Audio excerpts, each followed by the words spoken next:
Indian ഭരണഘടന വിഭാവനം ചെയ്തിരിക്കുന്നത് പാർലമെന്ററി ജനാധിപത്യ ഭരണ സംവിധാനമാണ്.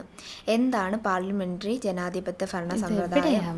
രാജഭരണത്തിനു വേണ്ടി ജനങ്ങൾ തങ്ങളുടെ ജനപ്രതിനിധികളെ പ്രായപൂർത്തി വോട്ടവകാശത്തിലൂടെ തിരഞ്ഞെടുക്കുന്നു.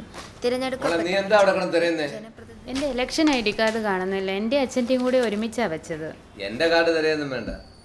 എന്താ അച്ഛൻ വോട്ട് ചെയ്യാൻ പോകുന്നില്ലേ? ഞാൻ വോട്ട് ചെയ്യാൻ പോകുന്നില്ല. വോട്ട് ചെയ്യാൻ പോയാൽ വലിയ തിരക്കൊക്കെ അല്ലേ, വെറുതെ എവിടെ ഇരിക്കുക, അതാ നല്ലത്. അച്ഛാ, ID കാർഡിന് പകരം ആധാർ കാർഡ്. നീ അത് അവിടെ എങ്ങനെ ഇട്ടേ? ഞാനൊരാൾ വോട്ട് ചെയ്യില്ലെന്ന് വിചാരിച്ചേ ഇന്ത്യ മഹാരാജ്യം ഇടിഞ്ഞു വീഴാനൊന്നും പോകുന്നില്ല. എന്തോടി അത്?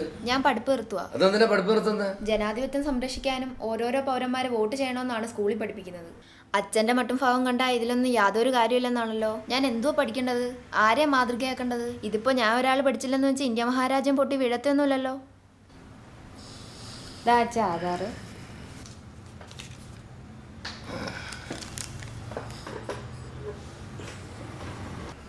അതെ, ആ കയ്യിൽ സ്കെച്ച് കൊണ്ട് വരച്ചതങ്ങ് മായ്ച്ചു കളഞ്ഞേരെ, അല്ലേ പോലീസ് കൂടി ചകത്തിടും കള്ളവോട്ടാണെന്ന് പറഞ്ഞിട്ട്.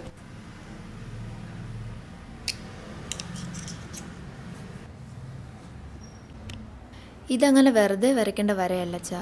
അച്ഛൻ നേരത്തെ പറഞ്ഞില്ലേ, അത് ശരിയാ.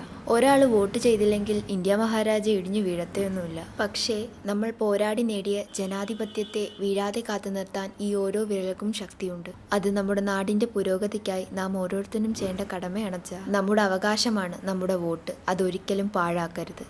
അച്ഛാ, നിന്റെ പഠിപ്പത്തിൽ കൂടുന്നുണ്ട്. നീ എന്നാ വോട്ട് ചെയ്യാൻ പോകുന്നേ? I am waiting. തലമുറകൾ പോരാടി നേടിയ വോട്ടവകാശം അത് സംരക്ഷിക്കേണ്ടത് ഓരോ ഇന്ത്യൻ പൗരൻ്റെയും കടമയാണ്. നമ്മുടെ അവകാശമാണ് നമ്മുടെ വോട്ട്.